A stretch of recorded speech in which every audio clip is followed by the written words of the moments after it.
I watched as the captain poured alcohol into his orange juice, confusion welling up inside me. But the next second, things went beyond my wildest expectations. After skillfully discarding the bottle, he downed the drink in one gulp and then fell fast asleep right away.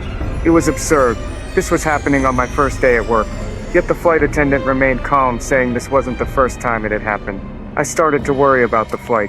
Thankfully, everything went smoothly and I began preparing for landing, but suddenly an accident occurred. The elevator malfunctioned. Violent turbulence stretched my nerves to the breaking point. Just then, the captain woke up. He told the flight attendant to inform passengers to fasten their seatbelts before taking control of the aircraft. I stared at the flickering instrument panel, my breathing growing rapid. The plane was already in critical condition and started plummeting straight down. He instructed me to pull up, but no matter how hard we tried, we couldn't lift the nose. The fear of complete loss of control overwhelmed me.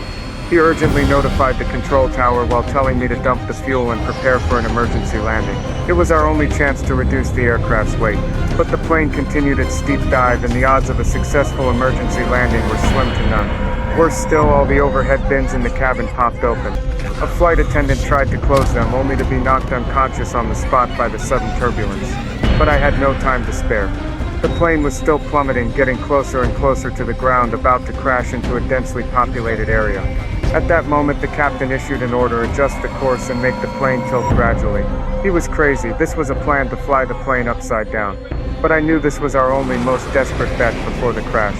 Fortunately, we succeeded. I let out a long sigh of relief. But soon I realized the remaining fuel wasn't enough to reach the airport. The captain immediately decided to make an emergency landing in a nearby open field. However, there was a church not far ahead with a crowd gathered below. My heart jumped into my throat. We were about to hit it.